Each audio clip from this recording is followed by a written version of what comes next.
بسم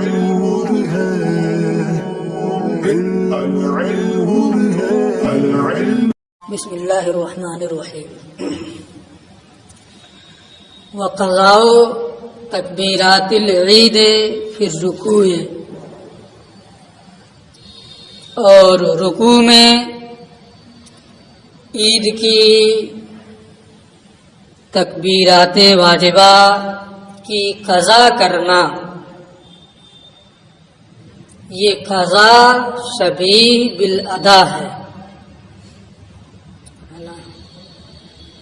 ھذا نظیر للقضاء الذی هو شبیہ بالادا.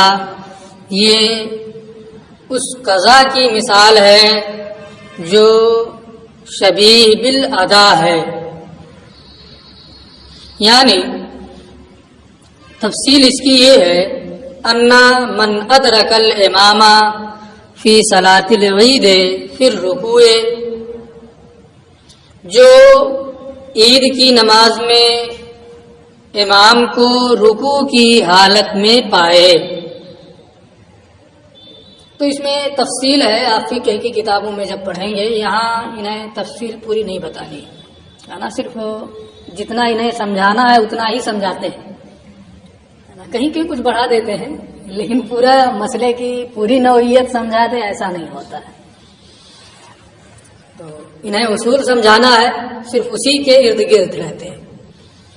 تو اگر عید کی نماز میں امام کو کوئی رکوع میں پائے تو ایسا بھی ہوتا ہے، معلوم ہے امام کے بارے میں تجربہ ہے کہ رکوع ذرا لمبا کرتے ہیں، اور پہنچا فوراً رکوع میں گئے ہیں تو اسے اندازہ ہے کہ ہم اگر تکبیر کہہ کے اور تینوں تکبیر کہہ لیں گے پھر بھی رکوع میں ان کو پا لیں گے، بلکہ رکوع میں کیا 3 مرتبہ تسبیح بھی کہہ لیں گے.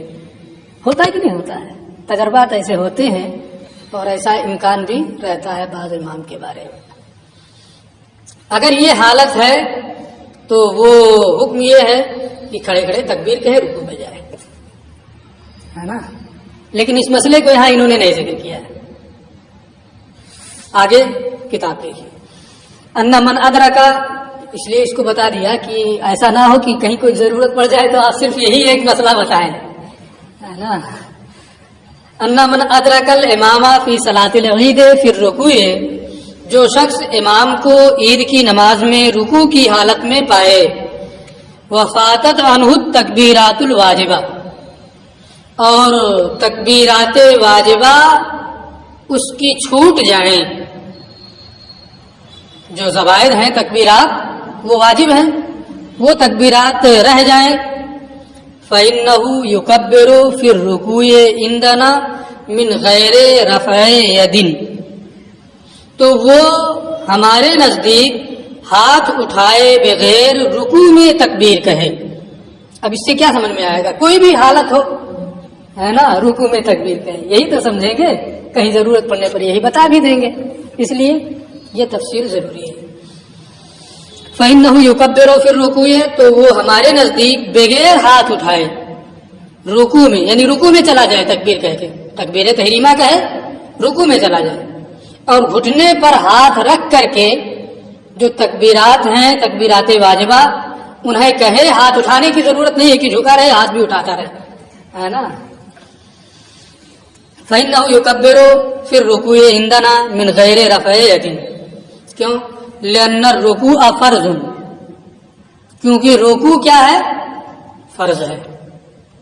وَالتَّكْبِيرَاتُ وَاجِبَةٌ، اور تکبیرات واجب ہیں. تو فَيُرَاعَى حَالُهُمَا عَلَى حَسْبِ مَا يُمْكِنُ، تو ممکن طریقے پر دونوں کی حالت کی رعایت کی جائے گی. جو فرض ہے اس کی بھی رعایت کریں گے، جو واجب ہے اس کی بھی رعایت کریں گے، ہے نا. فرض ہے اس لیے تکبیر تحریمہ کہہ کر کے رکوع میں جائے، رکوع میں گیا، تکبیرات واجب تھی وہ چھوٹ گئی ہیں تو رکوع ہی میں وہ تکبیر کہے. رہا ہاتھ اٹھانا، تکبیر تو واجب ہے اور ہاتھ اٹھانا یہ کیا ہے؟ سنت ہے. ایسے ہی گھٹنے پہ ہاتھ رکھنا رکوع میں یہ سنت ہے. تو ایک کو دوسرے کے بدلے میں نہیں چھوڑا جائے گا،